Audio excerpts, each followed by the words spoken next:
عجائبات دہر میں سب سے بڑا عجوبہ انسانی آنکھ ہے۔ یہ ایک کیمرے کی طرح ہے، لیکن اس کی ساخت میں قدرت کاملہ نے کمال دکھایا ہے۔ یہ چہرے کی زینت ہونے کے ناطے سے بھی انسان کی شخصیت کا ترا امتیاز ہے۔ آنکھیں اس کائنات کے ساتھ ہمارے رابطے کا ذریعہ ہے۔ جس ذات نے انسانی آنکھ کو دیکھنے والا بنایا، اسی نے انسان کے دیکھنے کے لیے ایک خوبصورت کائنات بنائی، رنگا رنگ جلوے پیدا فرمائے اور ان جلووں میں اپنی جلوہ گری کے کرشمے دکھائے۔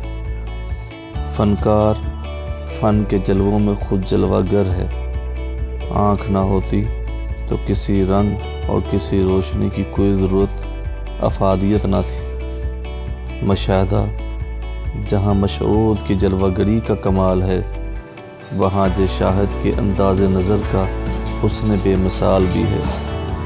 قدرت نے جس ذوق تخلیق کا اظہار بے رنگ زمین میں رنگدار گلکاری کے ذریعے کیا ہے، اس کی داد بس چشم بھی نہیں دے سکتی ہے۔ بس آنکھ والا ہی تیرے جوبن کا تماشا دیکھ سکتا ہے۔ دیدہ کور تو پھر دیدہ کور ہی ہے۔ آنکھ آسمان کے کروڑوں ستاروں کو بیک وقت دیکھ سکتی ہے۔ یہ آسمان کو زمین پر اتارتی ہے، یہ دور کے جلوے قریب لاتی ہے۔ یہ کیا کیا نہیں دیکھتی، یہ سب کچھ دیکھ سکتی ہے، لیکن یہ صرف اپنے آپ کو نہیں دیکھ سکتی۔ خود بینی کے لیے کسی آئینے کی ضرورت ہے، کسی اور کی ضرورت ہے۔ زمین اور آسمان کی وسعتیں اس کے سامنے آشکار ہوتی ہیں، صرف اپنی ذات مخفی ہوتی ہے۔ اپنی ذات کا سفر کسی اور ذات کے تعاون کے بغیر ممکن ہی نہیں۔ یہ وسیلہ ہی خود بینی کے لیے اہم ترین ذریعہ ہے۔ خود شناسی نہ ہو تو خدا شناسی کا عمل ممکن ہی نہیں۔ آئینہ ہی آنکھوں کو اپنے باطن میں اترنے کا راستہ بتاتا ہے۔ اگر آئینہ میسر نہ ہو تو آنکھ خود کو تحت شناس سمجھ کر غرور میں مبتلا ہو جاتی ہے۔ آنکھ انسان کو بڑے بڑے کرشمے دکھاتی ہے۔ آنکھ جب محو نظارہ ہو تو اس کی مستی دیکھنے کے قابل ہوتی ہے۔ سرسار اور محو حیرت آنکھ بارگاہ حسن میں دم بخود ہو جاتی ہے۔ آنکھ جلوے میں گم ہوتی ہے اور وجود زمانہ انتظار میں آنکھوں میں چنار جلنے کا موسم ہوتا ہے۔ موسم فراق میں آنکھوں سے انگارے پھوٹتے ہیں۔ دل خون ہو کر اشکوں کے ساتھ بہہ جانا چاہتا ہے۔ آنکھیں دور کے منظر کو قریب سے دیکھنا چاہتی ہیں۔ جلوے کی جدائی میں ایک نیا جلوہ پیدا ہو جاتا ہے، ایک متاع بے بہا حاصل ہو جاتی ہے۔ درد کی دنیا، سوز کی دنیا، آرزومندی کی دنیا انسان کو عطا ہو جاتی ہے۔ آنکھیں انسان کو لبادوں اور نقابوں کے اندر دیکھنے کا شعور عطا کرتی ہیں۔ رونے والی آنکھ قرب حق کے ذرائع میں سب سے بڑا ذریعہ ہے۔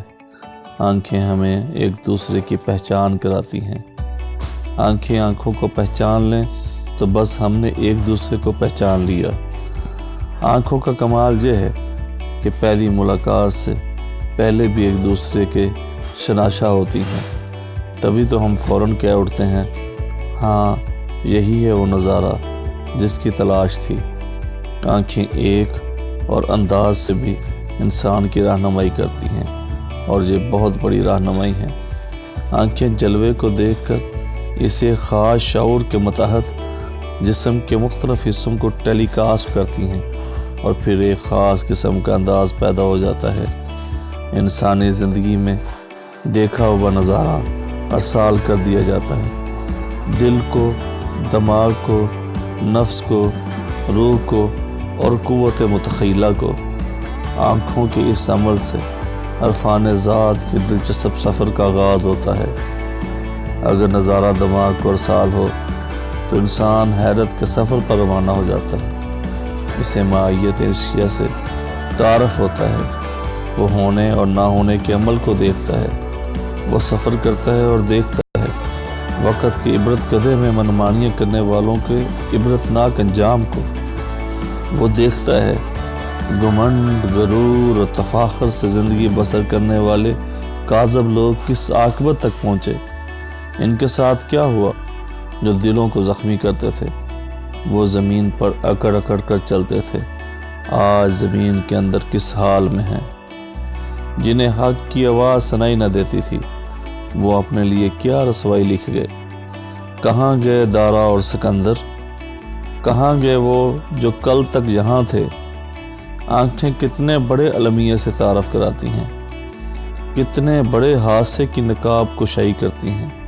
یہ دنیا ہے، یہاں کوئی نہیں ٹھہر سکا، وقت کا دریا سب کچھ بہا لے جاتا ہے، اس صحرا میں کتنے قافلے گم ہو گئے، کتنے ہی محلات مسمار ہوئے، کتنی ہی بستیاں ویران ہو گئیں، کتنے باغ سوکھ گئے اور کتنے دیار اجڑ گئے، آنکھیں ایک منظر کے بعد اور منظر دکھاتی چلی جاتی ہیں، اور انسان کہہ اٹھتا ہے باقی رہی تو ذات رب ذوالجلال، ہر شے فانی، ہر شے مسافر، ہر چیز راہی ہے، آنکھوں کا یہ بہت بڑا احسان ہے کہ وہ صاحبان فکر کو خوراک مہیا کرتی ہیں، جلوے کے اندر جلوہ، آئینے کے اندر آئینہ اور دریا کے اندر دریا، نظاروں کا صحیح چناؤ ہی اصل تعلیم ہے، یہی احسان ہے آنکھوں کا، اور آنکھیں اگر مناسب سمجھے جلوہ دل کو ارسال کر دیتی ہیں، اور پھر بس گل و نغمہ، رنگ و نور، حسن و کمال، شب انتظار، شب وصال اور شب فراق کے جلوے ہوتے ہیں، اور انسان خاموش دھڑکنے والا دل اچانک نئی دھڑکنوں سے آشنا ہو جاتا ہے، دلیری کے کمال ہوتے ہیں، انسان کے سامنے شوق دیدار اور شوق نظارہ انسان کو بےتاب کر دیتے ہیں، انسان بس ایک چہرے کو ہی مقصد حیات مان لیتا ہے، باقی سب لغو نظر آتا ہے، آنے والے کو پھر سے آنے کی دعوتیں ہوتی ہیں اور جانے والے پر قیامت نثار ہوتی ہیں، وجود محبوب ہی وجود مقدس بن جاتا ہے، یہ کائنات دل والوں کے لیے ایک اور جہت اختیار کر جاتی ہے، اس میں کشش ہوتی ہے، لطف ہوتا ہے، آنکھیں چار ہوتے ہی زمین اور آسمان کا رنگ بدل جاتا ہے، موسم بدل جاتے ہیں، کیفیتیں بدل جاتی ہیں، تعلقات بدل جاتے ہیں، ترجیحات بدل جاتی ہیں، مکان اور لامکان تک بدل جاتے ہیں، آنکھوں نے جلوہ کیا دکھایا جہاں بلکہ دونوں جہاں بدل گئے، پتھر دل سے چشمے جاری ہو جاتے ہیں، نزاکت احساس سے تعارف ہوتا ہے، بے حسی اور جمود ختم ہو جاتے ہیں، آنے والے زمانوں کے لیے حسین یادیں مرتب ہوتی ہیں، آنکھیں بولتی نہیں ہیں، صرف دیکھتی ہیں، لیکن آنکھوں کے اندر نظر پر سب گویاں نثار ہو جاتی ہیں، ندرت خیال اور ندرت بیان کا زمانہ آتا ہے، انسان پر مرتا ہے، تمنائے قرب حسن ہی سے محبت ہے،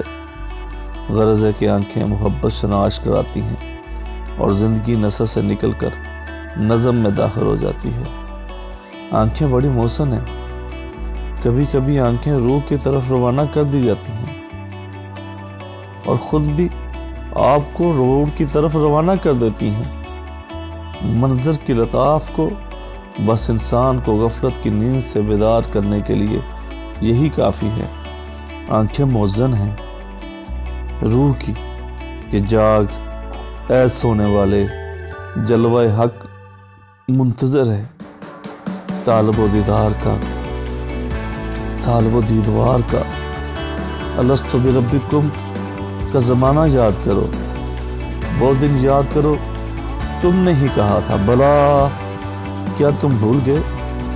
ابھی کل ہی کی تو بات ہے، تم پر شفقتیں ہوئی تھی، تم پر عنایات نازل ہوئی، تم پر رحمت کا می برسا، تم پر اس نے اپنے جلووں کو آسان کیا، تمہیں عطا کی اپنے محبوب صلی اللہ علیہ وآلہ وسلم کی محبت۔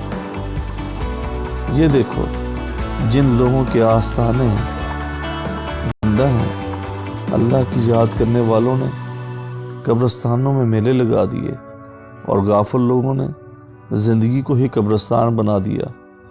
کیا کر رہے ہو تم؟ کیا کر رہے ہو تم لوگ؟ یہ آنکھوں کا احسان ہے کہ وہ غافل کو بیدار کرتی ہیں، وہ اسے ایسا منظر دکھاتی ہیں کہ بس انسان ایک زمانے سے کسی اور زمانے میں پہنچ جاتا ہے، وقت کے فاصلے سمٹ جاتے ہیں اور روح محو عبادت ہو جاتی ہے۔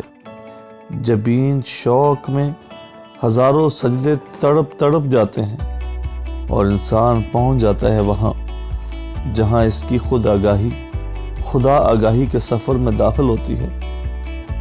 یہی زمانہ حاصل ہستی ہے، اسی زمانے میں تطہیر و تقدیس کی جلوہ گڑی ہوتی ہے۔ ہر طرف نشانیاں ہی نشانیاں، مقطعات ہی مقطعات۔ آنکھوں کا یہ احسان سب سے بڑا احسان ہے۔ آنکھیں کبھی کبھی انسان سے ناراض ہو جاتی ہیں اور پھر اس کو بدبخت نظاروں کی طرف لے جاتی ہیں۔ وہ آوارہ پھرنے لگ جاتا ہے، وہ برہنگی جسام کا دلدادہ ہو جاتا ہے۔ آنکھیں ایسا منظر تلاش کر کے انسان کے آگے پیش کرتی ہیں کہ وہ کہیں کا نہیں رہتا۔ بدبخت نظاروں کا متلاشی انہی بدبختیوں کا حصہ بنتا چلا جاتا ہے، اور پھر وہ اس عاقبت تک جا پہنچتا ہے جو ان نظاروں کی ہوتی ہے۔ نفس کو احسانے کا عمل آنکھوں سے شروع ہوتا ہے، اور پھر انسان ایک درندے کی طرح اپنے شکار کی تلاش میں سرگرداں ہو جاتا ہے۔ گناہ کی تلاش ہی تو گناہ ہے۔ آنکھوں کا یہ عمل کبھی کبھی تو قوموں کو تباہ کر دیتا ہے۔ اگر خدا نہ کرے، کبھی نہ کرے، ہماری قوم کو کبھی کسی فرض کے پورا کرنے کی کوتاہی کی سزا ہوئی تو اس کی وجہ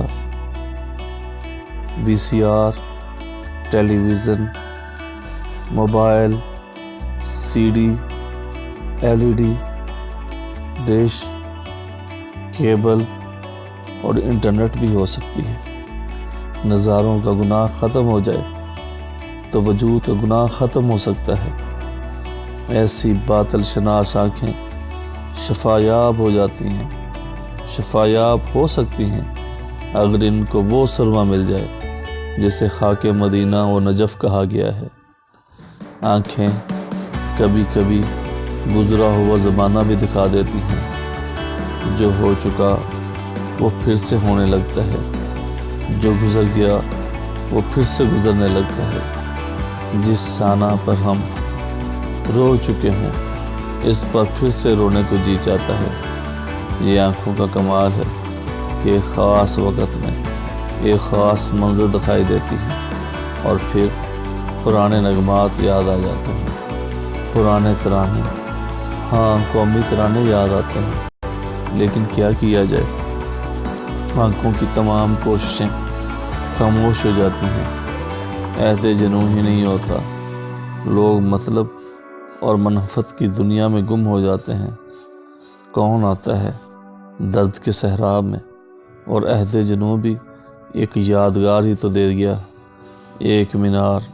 اس نے ہمیں شرمندہ تو نہیں کرنا، ہم شرمندہ ہی کیوں ہوں، چلو ہم آنکھیں بند کر لیتے ہیں۔ لیکن رہ گئی کان میں صدائے جرس، کارواں کا غبار آنکھوں میں۔ قدرت کے قوانین اور اصول اٹل ہی، قدرت اپنے بنائے ہوئے قوانین اور اصولوں کے مطابق خود بھی پابندی اختیار کرتی ہے، اور دوسروں کو بھی ان میں پابند کرنے کے لیے کہتی ہے، اور ان کو پابند کر کے رکھ دیتی ہے۔ اللہ کا نظام نہیں بدلتا، اس نے جو کچھ کر دیا وہ ہو گیا، اور ایسا ہوا کہ ہمیشہ ہی ہوتا رہا۔ سورج مشرق سے نکلتا ہے تو نکلتا ہی چلا آ رہا ہے، مغرب میں ڈوبتا ہے تو مغرب میں ہی ڈوبتا چلا جا رہا ہے۔ یہ عجب بات ہے کہ ہر روز نئی اور نرالی شان والا مالک اللہ ہر چیز کو اس کے اثار اور اس کے مدار میں ہمیشہ حرکت کرتے رہنے کا حکم لکھ چکا ہے۔ جو کچھ وہ لکھ چکا ہے وہ اٹل ہے۔ ہمارے ارادے بدلتے رہتے ہیں لیکن اس کا امر اٹل ہے، تبدیل نہیں ہوتا۔ زمین کی گردش بلکہ گردش شام و سحر، گردش افلاک، گردش زمانہ، ہر چیز مقرر شدہ اور مکتوب ہے ایک مخفی کتاب میں۔ جاننے والے جانتے ہیں کہ زندگی کے نصیب میں موت لکھی جا چکی ہے، ہونا نہ ہونا ہو کر رہتا ہے۔ قادر مطلق نے قوانین قدرت بیان فرما دیے ہیں کہ ایسا ہوگا، ایسا نہیں ہوگا۔ انسان جتنی کوشش کرے گا اتنا ہی نتیجہ حاصل کرے گا، یہ اصول ہے۔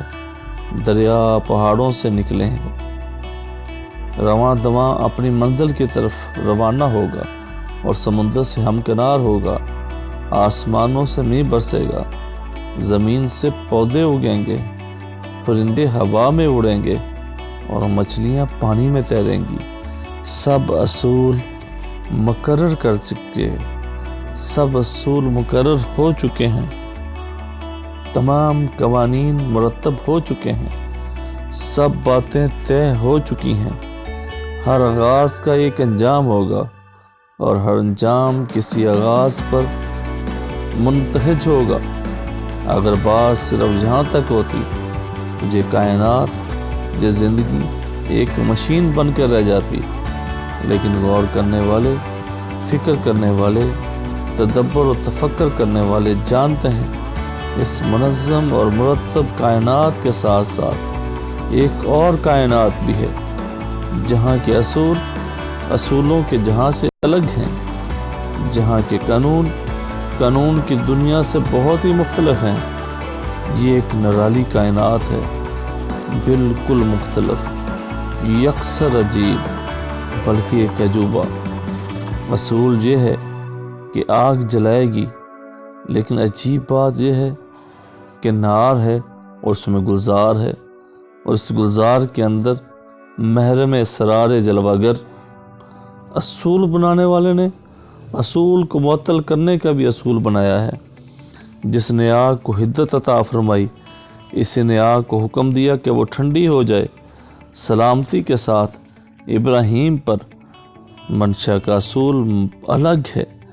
وہ چاہے تو کیا سے کیا ہو جائے، وہ اپنے اصولوں کو کیوں پابند ہوگا؟ وہ اپنے اصولوں کا کیوں پابند ہوگا؟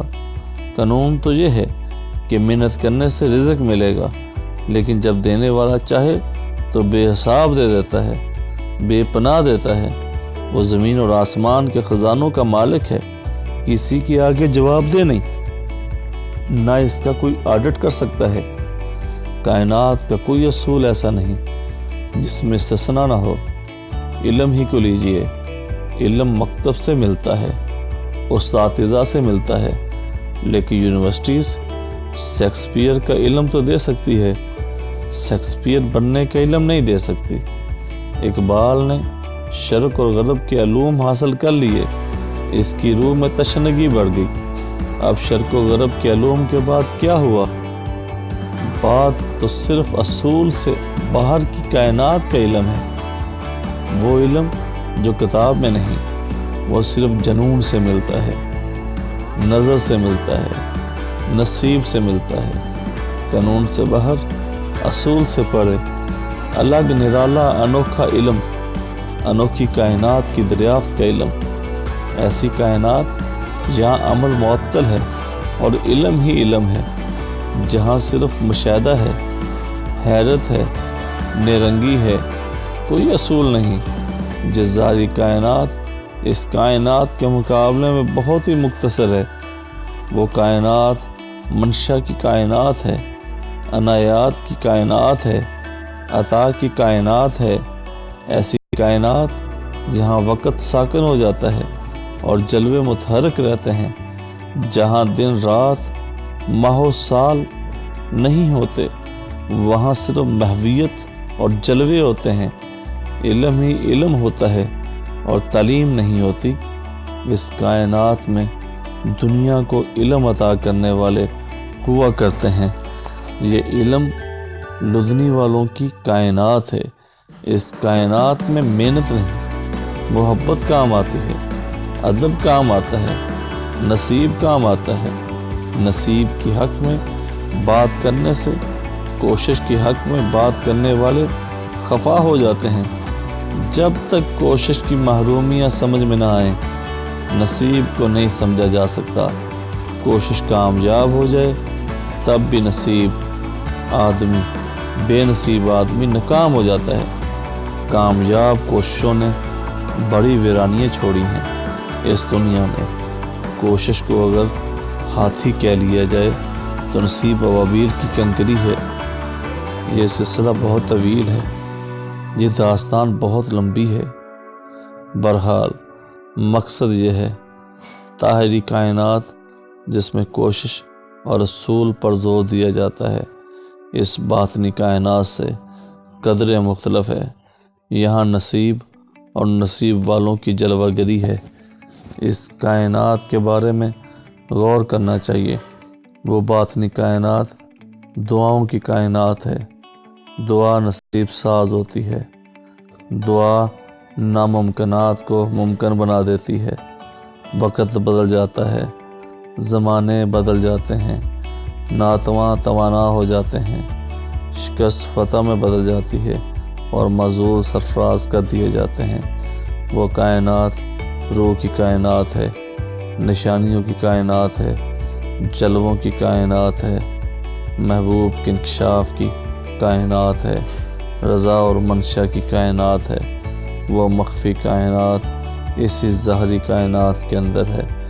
وہاں خاموشی بولتی ہے، وہاں درخت باتیں کرتے ہیں، پہاڑ پیغام رسانیاں کرتے ہیں، دریا علامتیں بن جاتے ہیں اور سمندر حقیقت کا روپ اختیار کر جاتے ہیں۔ اس کائنات میں دل والے، روح والے، حق والے داخل کیے جاتے ہیں۔ اس کائنات کا سفر راتوں کو پچھلے پہر طے ہوتا ہے۔ اس کائنات میں اشکوں کے چراغ جلتے ہیں، روشنی ہی روشنی، نور ہی نور، جلوے ہی جلوے۔ یہی وہ مقام ہے جہاں اصول اور قانون تبدیل ہو جاتے ہیں، وقت کے فاصلے سمٹ جاتے ہیں، غیب حاضر اور حاضر غائب ہو جاتا ہے۔ اسی کائنات میں موت کا عمل معطل ہو جاتا ہے، دور کی آواز قریب سے سنائی دیتی ہے۔ یہ مخفی کائنات اللہ کے خاص بندوں کی کائنات ہے، ان لوگوں کی جن پر اس کا فضل ہوتا ہے۔ یہ کائنات کوشش سے نہیں، نصیب سے میسر آتی ہے۔ یہ عجب بات ہے، انسان آگ لینے جائے اور پیغمبری لے آئے، یہ کیسی کائنات ہے؟ یہ باطنی کائنات سب سے پہلے اپنے باطن میں دریافت ہوتی ہے اور پھر یہ کائنات پھیلتی ہوئی کل کائنات بن جاتی ہے۔ جہاں کے اصول عجیب، یہاں کے قوانین نرالے، یہاں منزلیں نہیں ہوتی، صرف سفر ہوتا ہے، مسلسل سفر، لمبا سفر، نہ ختم ہونے والا سفر۔ ایک مقام کے بعد ایک اور مقام انتظار کرتا ہوا نظر آتا ہے۔ یہاں دیکھنے کے لیے آنکھ بند کرنا پڑتی ہے اور سننے کے لیے کان درکار نہیں۔ یہاں سماعت دل کے کان سے ہوتی ہے۔ یہاں خوش نصیب ہیں وہ لوگ جنہیں اس کائنات میں داخل کر دیا جاتا ہے۔ یہ کائنات نظاروں کی کائنات ہے، اظہار کی کائنات ہے، دوسروں کے دکھ بانٹنے کی کائنات ہے۔ اس کائنات کے معتبر نام وہی ہیں جو دوسروں کے غم گسار ہیں، دوسروں کی تکالیف کم کرنے والے، خوشیاں دینے والے لوگ اس کائنات کے خوش نصیب ساکن ہیں۔ وہ خوش نصیب جن کے پیش نظر انسان کی زندگی کو آسان بنانا ہے، جو ہمہ حال منشاء محبوب اور آواز دوست پر لبیک کہتے ہیں۔ اس کائنات کا دستور عجیب ہے۔ یہ باطنی کائنات اتنی پرسرار ہے جتنا انسان کا اپنا باطنی وجود۔ باطن میں ارادہ ہوتا ہے اور ظاہر اس ارادے کے مطابق عمل پیرا ہونا شروع ہو جاتا ہے۔ مثلا ذہن یا دماغ ارادہ کرے تو اعضائے جوارح حرکت شروع کر دیتے ہیں۔ اگر دل میں محبت آئے تو زبان میں شائستگی آنا شروع ہو جاتی ہے۔ اگر باطن میں غصہ آئے تو ظاہری وجود کے چہرے پر تیوری اور نفرت کا اظہار ہونا لازمی ہے۔ باطن مصروف عبادت ہو تو ظاہر معصومیت کا پیکر بن جاتا ہے۔ اس طرح یہ پرسرار باطنی کائنات صاحبان ارادہ کی کائنات ہیں۔ وہاں جو فاصلے ہوتے ہیں وہ ظاہر کی دنیا میں ظاہر ہوتے ہیں۔ وہاں دوائیں ہوتی ہیں اور ظاہر میں تخیر اور تاثیریں میسر آتی ہیں۔ وہاں ارادے بدلتے ہیں اور جہاں زمانے بدل جاتے ہیں۔ وہاں مجاز بدلتے ہیں، یہاں حکومتیں بدل جاتی ہیں۔ بس وہاں کن کی جلوہ گری ہے تو جہاں فیکون کی کار فرمائی ہے۔ یہ پرسرار لوگوں کی پرسرار کائنات سب کے سامنے، لیکن سب سے آشکار، اس میں داخل ہونے کا کوئی حتمی اصول نہیں، بس نصیب و منشاء الہی ہے۔ جس کا نصیب بیدار ہوگا اور جس کا نصیب بیدار ہو گیا وہ صاحب اسرار ہو گیا۔ جن کو منشاء الہی میسر ہو انہیں سحر آگاہی میسر ہو جاتی ہے، اور سحر آگاہی اس کائنات اور باطنی کائنات میں رابطے کا سب سے بڑا ذریعہ اور معتبر ذریعہ ہے۔ انسان عجب مخلوق ہے، سوچتا ہے، عمل کرتا ہے، اور عمل کے عین دوران پھر سوچتا ہے، اور اپنے عمل پر نظر ثانی کرتے کرتے اپنی سوچ پر نظر ثانی کرتا ہے۔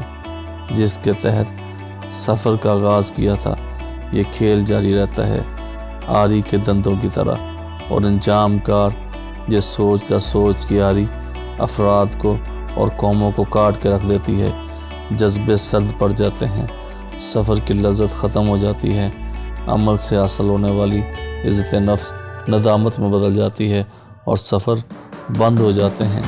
قافلے پڑاؤ پر پڑے رہتے ہیں، منزل سے محروم بد دل مسافر ایک نئی سوچ میں پڑ جاتے ہیں، اور نئی بستیاں بسانے کے در پہ ہو جاتے ہیں۔ گھر چھوڑ کر سفر پر نکلے اور مسافرت میں منزلیں فراموش کر کے نئے گھر بنانے شروع کر دیتے ہیں۔ کل کی سوچ کو غلط سمجھ کر انسان آج کی سوچ پر ناز کرتا ہے۔ آنے والی کل میں یہ سوچ بھی غلط ہو سکتی ہے۔ بس تذبذب کے اس مقام کو آدھا راستہ کہتے ہیں۔ واپس جانا ناممکن ہوتا ہے، آگے جانے کی ہمت نہیں ہوتی۔ یہی زوال ملت ہے کہ مقصد ہی بھول جائے، اور مقصد نہ رہے تو سفر کا سوال ہی پیدا نہیں ہوتا۔ انسانی عقل راستوں میں رہ جاتی ہے، منظر پر پہنچانے والی کوئی اور سوچ ہے۔ وہ دانش نورانی ہے، وہ علم آسمانی ہے، وہ فیصلہ کسی اور کی طرف سے آتا ہے۔ انسانی سوچ کو تذبذب سے بچانے کے لیے پیغمبر تشریف لائے اور لوگوں کو بتایا کہ یہ عارضی اور فانی سوچیں ہیں، اصل بات خدا کی بات ہے، اور اصل سفر اطاعت کا سفر ہے، جسے منزل نصیب ہوتی ہے۔ ابلیس نے اطاعت نہ کی، اس نے غرور کیا، تکبر کیا۔ اس نے سوچا کہ یہ کیسے ہو سکتا ہے کہ مٹی سے بنے ہوئے آدم کو سجدہ کیا جائے جبکہ وہ نار سے پیدا ہوا۔ یہی سوچ کا زوال ہے۔ آدھے راستے کا مسافر ابلیس تھا، مقرب تھا، محتوب ہو گیا، رجیم ہو گیا۔ جب سوچنے کے بعد کوئی فیصلہ کر لیا جائے تو اللہ پر بھروسہ کر کے منزل پر ہی ڈیرے ڈال دینا چاہیے، یہی کامیابی ہے۔ بد نصیب ہے وہ مسافر جو آدھے سفر کے بعد ذوق سفر سے محروم ہو جائیں۔ مقصد فراموش قومیں اور افراد آدھے راستے پر رک جاتے ہیں۔ بعض اوقات ہم اکثریت کے فیصلے پر سفر اختیار کرتے ہیں۔ یہ سفر بھی مشکوک ہوتا ہے۔ اکثریت مطلون ہو سکتی ہے، بے خبر ہو سکتی ہے، بے علم ہو سکتی ہے، غافل ہو سکتی ہے، آرام پرست اور آرام طلب ہو سکتی ہے۔ جہاں اکثریت کاذب ہو وہاں صداقت کا سفر کیسے ہو سکتا ہے؟ اگر منافقین کی اکثریت کے حوالے کر دیا جائے تو بھی فیصلہ غلط ہوگا۔ اللہ نے بیان فرمایا کہ اگر منافقین رسول اللہ صلی اللہ علیہ وآلہ وسلم کے پاس آ کر یہ اعلان کریں کہ ہم گواہی دیتے ہیں کہ آپ اللہ کے رسول صلی اللہ علیہ وآلہ وسلم ہیں، تو اے حبیب میں جانتا ہوں کہ تو رسول صلی اللہ علیہ وآلہ وسلم ہے، لیکن یہ بھی گواہی دیتا ہوں کہ منافق غلط کہتے ہیں، یعنی کہ جھوٹے لوگ سچ بولیں تو بھی جھوٹ ہے، وہ کوئی صحیح فیصلہ کریں تو بھی غلط ہے، وہ کسی صحیح منزل کی نشاندہی کریں تو وہ بھی نتیجہ غلط نکلتا ہے۔ سچ وہ ہے جو سچے گروہ کا فیصلہ ہو۔ سچی اقلیت کاذب اکثریت سے بہت بہتر ہے۔ محض اکثریت پر مبنی سب فیصلے قابل غور ہیں۔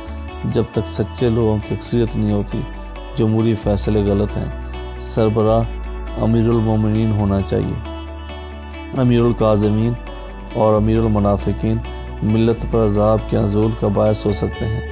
جھوٹے کے مقدر میں آسان رستہ ہے، جھوٹے راہی کی منزل آدھا رستہ ہے۔ صداقت کی منزلیں صادقون کے لیے ہیں۔ بعض اوقات امیر کی صداقت قوم میں صداقت فکر پیدا کر دیتی ہے۔ قائد اعظم کی سب سے بڑی خوبی یہ تھی کہ وہ صادق تھے۔ صداقت ہی ان کی خودی تھی۔ ان کا اپنا کردار قوم میں وحدت کردار پیدا کر گیا۔ لوگ ان کے حکم پر مر مٹے، وطن سے بے وطن ہوئے، مہاجرین بن گئے۔ سب کچھ لٹا کے بھی وہ خوش بختی کا احساس رہا۔ ایک عظیم مقصد کے لیے جان اور آن کی پرواہ کیے بغیر لوگ آمادہ سفر ہوئے۔ بات بہت دور تک نکل جاتی ہے۔ اگر قائد کچھ دیر اور زندہ رہتے، وحدت کا تصور دینے والا مر گیا اور قوم میں انتشار سا پیدا ہو گیا۔ قائد کی بے وقت رحلت نے سفر کی رفتار کم کر دی۔ سفر کا رخ وہ نہ رہا۔ ان کی بنائی ہوئی صادق اکثریت بے مقصد ہجوم میں تبدیل ہو کر رہ گئی۔ اکثریت کو صداقت آشنا کیا جائے، اس میں حق گوئی اور بے باکی پیدا کی جائے۔ یہ مرحلہ طے ہو جائے تو جمہوریت سے بہتر کیا ہو سکتا ہے، ورنہ وہی بات کہ بس آدھا سفر، آدھا راستہ۔ خدا نخواستہ انسانی فطری طور پر انقلاب پسند ہے، اسے یکسانیت پسند نہیں۔ یہ ویرائٹی چاہتا ہے، یہ بدلتا رہتا ہے۔ انسان لباس بدلتا ہے، لہجے بدلتا ہے، دوست بدلتا ہے، جماعتیں بدلتا ہے، پارٹیاں بدلتا ہے، ہارس ٹریڈنگ کرتا ہے، یہ موسن فراموشیاں کرتا ہے، رشتے بدلتا ہے اور مقصد بھی بدل دیتا ہے۔ اس کے پاس ہر کام کا جواز ہے، پرانے فیصلے کا۔ اس کے پاس کبھی جواز تھا، آج نئے فیصلوں کا جواز ہے۔ غالباً یہی انقلاب کے باعث ہے۔ آدم کو بہشت میں رہنا اس لیے بھی راس نہ آیا کہ وہاں کوئی ہنگامہ نہیں تھا، کوئی انقلاب نہیں تھا، بولنے کے لیے کوئی فارم نہیں تھا۔ انہوں نے ایک ترکیب سوچی، شجر ممنوع کا ذائقہ چکھ لیا، بس انقلاب آ گیا، ہنگامہ بپا ہو گیا۔ اخبار ہوتے تو سر سرخیاں چھپ جاتی، ٹی وی چینل ہوتے تو ہیڈ لائن چل جاتی۔ بہشت ان کے ہاتھ سے نکل گیا، انقلاب کامیاب ہو گیا اور زندگی ناکام۔ اللہ نے آدم کے لیے شیطان کو نکال دیا اور آدم نے شیطان کے لیے اللہ کے امر کو چھوڑ دیا۔ بہشت کا سفر آدھے راستے میں ختم ہو گیا۔ پھر زمین کا سفر، زمین کے مقاصد، عزائم اور عمل سب نامکمل۔ حضور اکرم صلی اللہ علیہ وآلہ وسلم کی معراج کے علاوہ بھی سب کچھ راستے ہی میں ہی ہے۔ ابھی آدھا راستہ ہی طے ہوا ہے، ابھی تو ملت آدم تفریق ہوئی ہے۔ جس سفر مکمل ہوگا وحدت آدم پر۔ ستاروں کی وحدت کہکشاں پیدا کرتی ہے، ننھے چراغوں کی وحدت سے چراغاں پیدا ہوتے ہیں، قطروں کی وحدت سے قلزم اور دریا کے جلوے پیدا ہوتے ہیں۔ آدھے راستے کے مسافروں کو جگایا جائے، انہیں پھر سے مدعا کیا جائے، ان میں باہمی احترام کا جذبہ پیدا کیا جائے تاکہ کارواں پھر سے رواں ہو جائے۔ منزلیں انتظار کر رہی ہیں اور مسافر ہیں کہ آدھے راستے میں سوئے پڑے ہیں۔ ذوق سفر کا پیدا کرنا قیادت کا فرض ہے۔ قائد کو چاہیے کہ وہ قوم میں بیداری کی روح پھونک دے۔ ذوق سفر عطائے رحمانی ہے، رحمت حق کا دروازہ کھٹکھٹایا جائے۔ اے مہربان اللہ، دے ہمیں کوئی ہدی خواں جو زندگی پیدا کر دے اس قوم میں۔ مطلب پرستی جمود پیدا کر رہی ہے، وطن پرستی تحریک پیدا کرے گی۔ یہ قوم خاص ہے ترکیب میں، قوم رسول ہاشمی صلی اللہ علیہ وآلہ وسلم۔ غریبوں کو نان و نفقہ کے مسائل اور مراحل سے آزاد کرایا جائے۔ ان کی زندگی میں امید کی شمع روشن ہونی چاہیے، انہیں مایوسی کی تاریکی سے نکالنا چاہیے تاکہ وہ بھی وطن پرستی کے عظیم مقصد اور سفر میں شامل ہوں۔ امیروں سے پیسے کی محبت نکال لی جائے، انہیں مال کی نمائش کا موقع نہ دیا جائے۔ ان کی شادیوں کو اسلامی رنگ میں ڈالا جائے، انہیں ایک سادہ زندگی کا شعور دیا جائے تاکہ وہ بیچارے بھی اصول منزل ملت میں کے عمل میں شریک ہو سکیں، ورنہ آدھے راستے کی بدقسمتی سے بچنا مشکل ہوگا۔ یہ سب کا راستہ ہے، سب کے لیے، یہ سب کا مقصد ہے، سب کے لیے، یہ سب کا ملک ہے، سب کے لیے، اور سب کے وسائل ہیں، سب کے لیے۔ غور کیا جائے، اللہ آسانیاں پیدا کرے گا۔ جس مقصد کے لیے یہ ملک بنایا تھا یاد تو ہے؟ اگر یاد ہے تو حاصل کرنے میں کیا دیر ہے؟ کیا اب اکثریت سے پوچھا جائے گا کہ اسلام کیا ہوتا ہے؟ اسے کیسے حقیقی معنوں میں نافذ کیا جا سکتا ہے؟ یہ بات خدا سے پوچھی جائے، قرآن سے معلوم کی جائے، اللہ کے رسول صلی اللہ علیہ وآلہ وسلم کے فرامین کی روشنی میں حاصل کی جائے۔ اگر گردش لیل و نہار پر نگاہ رکھنے والے بیدار روح انسانوں سے رجوع کیا جائے، وحدت عمل اور وحدت کردار کا پھر سے پیدا ہونا مشکل نہیں ہے۔ صاحبان اقتدار صادق ہو جائیں، ہر طرف صداقت ہی صداقت ہو جائے گی۔ شکر ہے بہت کچھ ہو رہا ہے، لیکن ابھی اور بہت کچھ کرنا باقی ہے۔ قافلہ آدھے رستے میں ہی تھک کر سستا رہا ہے۔ جاگو اور جگاؤ، وقت انتظار نہیں کرتا، موقع اپنے آپ کو دہراتے نہیں ہیں، مرتبے اور آشائشیں ملتی ہیں۔ اپنے آپ کو خوش نصیب بنایا جائے، خوش نصیب بننے والے سب کو خوش نصیب یہ عطا کرے گا۔ قافلہ بددل ہو گیا ہے، اس کے تکالیف کا ازالہ کیا جائے، اسے گلے اور تقاضوں سے نجات دی جائے۔ یہ قوم جاگ گئی تو قوموں کی امامت کا فریضہ اسی کو سونپا جائے گا۔ حال کی خوشحالی میں مست ہو کر مستقبل کے فرائض فراموش نہ ہوں۔ وہ وقت قریب آ پہنچا ہے جب اقبال کے خواب کی تعبیر میسر ہو، قائد اعظم کی محنت کا صلہ حاصل ہو، قوم کے لیے شہید ہونے والوں کی روحوں کو قرار نصیب ہو۔ ہم منزل فراموش نہ ہوں تو آنے والی نسلیں ہمیں عزت سے یاد کریں گی۔ اپنی لاڈلی اولاد کے لیے پیسے جمع کرنا ہی مقصد نہیں ہے۔ اگر اولاد نے مفت حاصل ہونے والا مال گناہ میں لگایا تو اس گناہ کی سزا پیسہ مہیا کرنے والوں کو بھی ملے گی۔ اور اولاد کو تصور پاکستان سے متعارف نہ کرایا گیا، شعور عظمت اسلام کی تعلیم نہ دی گئی تو خدا نہ کرے ہمارے لیے آدھے راستے کے مسافروں کا تانا ہوگا۔ خدا ہمیں اس عذاب سے بچائے۔ ہم عظیم قوم ہیں، ہمیں عظیم تر ہونا چاہیے۔ یہ ملک خدا کا ہے، خدا کے رسول صلی اللہ علیہ وآلہ وسلم کا ہے، انہی کی منشا کے مطابق چلنا چاہیے۔ اس طرح کی بے شمار معلوماتی ویڈیوز کے لیے ہمارے channel the message T V کے ساتھ جڑے رہیے۔ ان تمام احباب سے گزارش ہے کہ جنہوں نے ابھی تک ہمارے channel the message T V کو سبسکرائب نہیں کیا، وہ برائے مہربانی چینل کو سبسکرائب کر لیں، ساتھ میں بنی ہوئی گھنٹی کے نشان کو دبا دیں تاکہ ہر آنے والی لیٹسٹ ویڈیو ان کو بر وقت مل سکے۔ ویڈیو کو لائک کیجیے گا، شیئر کیجیے گا اور کمنٹس باکس میں اپنے کمنٹس لازمی دیجیے گا۔ میں ان تمام احباب کا شکر گزار ہوں جو ہماری ویڈیوز کو لائک کرتے ہیں، شیئر کرتے ہیں اور کمنٹس باکس میں ہماری ویڈیوز کی بہتری کے لیے اور ہماری رہنمائی کے لیے گئے بگئے ہمیں اچھے اچھے پیغامات ارسال کرتے رہتے ہیں۔ اپنے میزبان خالد بخاری کو اجازت دیں، ملتے ہیں ایک نئی ویڈیو کے ساتھ، تب تک اللہ نگہبان، فی امان اللہ، السلام علیکم ورحمۃ اللہ وبرکاتہ۔ انگنت لا تعداد درود و سلام آقا نامدار علیہ الصلوۃ والسلام اور آپ کی آل طہار پر۔